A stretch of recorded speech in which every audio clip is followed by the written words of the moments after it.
Hey, this is Ken Casey. And Al Barr from Dropkick Murphys. And you're watching Loudwire.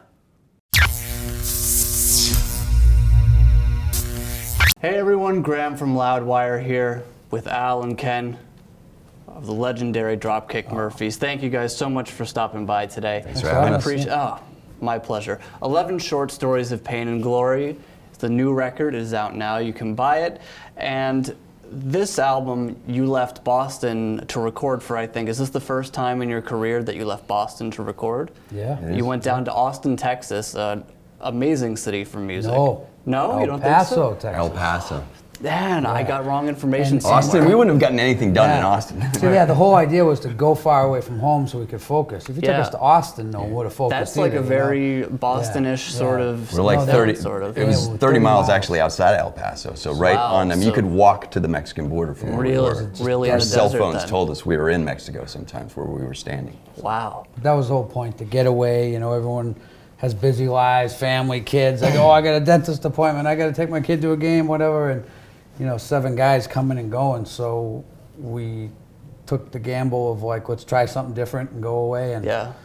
I think that's the key for us. Like, I feel like, for me, comparing the records, I'm like, you can literally, it was like a bunch of guys with ADD made those records, and a bunch of guys that were focused made You're this able to record, focus, yeah. So, Like there were these wild cats that Tony, the owner, had adopted, and they would rip these little animals apart. So when you came out in the morning, you would see like this carnage. Like Tim, the first morning we were there, Tim, our lead guitar player, saw this cat. He comes out of his room and he's like, I saw a cat eat a squirrel's face this morning. And it was just the most brutal stuff you'd ever seen. I mean, but then one morning I was awoken by a shotgun blast, and I looked out the window to see Tony, the studio owner, with a shotgun over his shoulder walking. And later on that day I said, Tony, is it my imagination, or were you shooting a shotgun? He's like, yeah, just a warning shot, Al. That damn cat, these wild cats come and kill our cats. And we need these cats to kill the squirrels because they go after the pecans. So anyways. My God. Yeah.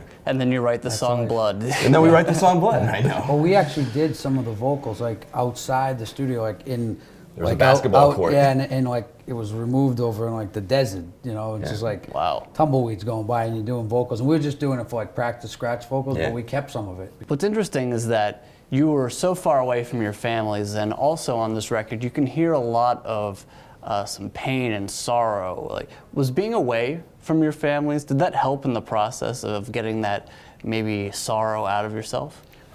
I think, we go into the studio with a pretty the basics of the planned out and stuff. There are some things that come to fruition when we're in the studio that we don't anticipate always, but we like to go in with most of it completed. So I think a lot of the sorrow that's on the record is a definite reflection in what's going on right now, especially in New England with the opioid crisis and the amounts. Yes. Yeah, so a lot of that people sorrow dying. had already been experienced Yes. before we got there, Exactly. unfortunately. So, but that's, like the sorrow, like, hey, listen, it's, pain and glory, you know what I mean? It's, Yes. hopefully if you've gone through something hard, there's something good on the other side. And, we've been through a lot with people in our lives and around us, overdosing and dying lately. It's tragic. It's epidemic proportions. Why it's not on the front page of the newspaper every day, I have no idea. I do have ideas, but I don't have an answer to why they won't change it. So we went down there with that, but we wanted to make sure to tell the success stories of people kind of overcoming those tragedies, whether they're getting through, like dealing with the death. Like, Al lost his brother-in-law. I just lost a cousin. I just sang at one of my good friend's funerals. I've been to 30, 40, 50 funerals in the last year. Yeah. All people I knew really well, and it's like, so you when you write songs from the heart, like we're not writing about stuff we read in the paper. We usually all our records about what's going on in our life.